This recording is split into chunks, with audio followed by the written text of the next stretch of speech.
Hello friends, welcome in RKD पाठशाला। RKD पाठशाला आता है आपके लिए बेहतरीन तरीके की वीडियो बना के, ताकि आपको आसानी से समझ आ जाए, ताकि आप अपने पेपर की आसानी से तैयारी कर सकें। अब मैं आपके लिए लाया हूँ चैप्टर 8 क्लास 12 बिजनेस स्टडी का लेके आया हूँ मैं। चैप्टर 8 कंट्रोलिंग है। कंट्रोलिंग जो है बिजनेस स्टडी का चैप्टर है 12th क्लास का। इसमें देखेंगे हम कंट्रोलिंग क्या होता है। कंट्रोलिंग होता है कि जब हम कोई काम स्टार्ट करते हैं, अगर कोई बीच में डेविएशंस आ जाता है तो हम कंट्रोल करके उस चीज़ को क्या है करेक्ट कर सकते हैं। इसमें कंट्रोलिंग के अंदर क्या है, पास्ट परफॉर्मेंस को और एक्चुअल परफॉर्मेंस को इसको कंपेयर करते हैं, और अगर उसमें कोई डेविएशंस आता है उसको करेक्ट करते हैं। तो ये क्या है, कंट्रोलिंग है। कंट्रोलिंग मीन्स क्या है, हम अगर मान लो कोई गलती होती है हमारे से तो हम कंट्रोल करके इसको करेक्ट करके सही कर सकते हैं। Then now starting the meaning of controlling. Controlling का मतलब क्या है? Refers to comparison of controlling refers to comparison of actual performance with the plan performance. Actual performance जो आई हमारी और जो हमने प्लानिंग की थी वो परफॉर्मेंस, एंड इसमें taking corrective action in case of deviation between actual and plan performance. अगर मान लो जो हमने सोचा था और उस प्लान के हिसाब से नहीं हुआ और उसमें कोई मान लो कोई गलती हुई या वो कुछ चेंज हुआ, तो क्या हम उसको करेक्ट कर सकते हैं, हम अपने प्लानिंग के हिसाब से कर सकते हैं। तो इसलिए this is called a controlling. अब हम क्या है, फीचर्स ऑफ कंट्रोलिंग कर रहे हैं। फीचर ऑफ कंट्रोलिंग मीन्स इसकी विशेषता क्या है, करेक्टरिस्टिक क्या है। तो पहला है गोल ओरिएंटेड। कंट्रोलिंग क्या है, गोल ओरिएंटेड है। जब कोई भी मैनेजमेंट है, कोई भी है, तो क्या है वो गोल ओरिएंटेड है।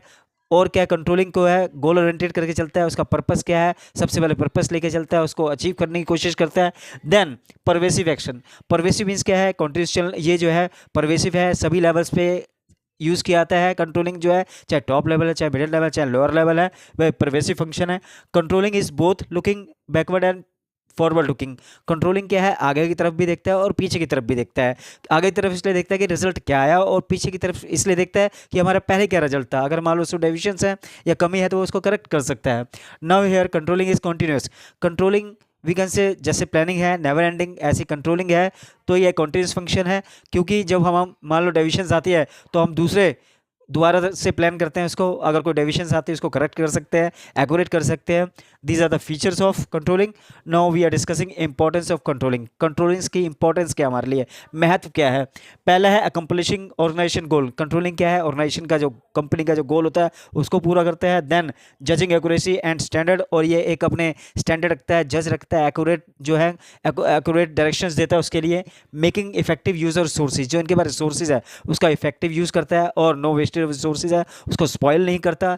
इंप्रूविंग एम्प्लॉय मोटिवेशन, ये क्या है, जो एम्प्लॉयज़ हैं उनको मोटिवेट करता है और उनको एनकरेज करता है, इनिशिएटिव के लिए कहता है।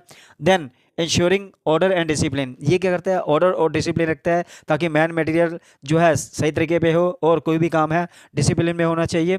Then facilitating coordination in action, और क्या है, जब तक कोऑर्डिनेशन नहीं होगा कोई भी टास्क, कोई भी गोल अकम्प्लिश नहीं हो पाएगा। So functioning coordination is action.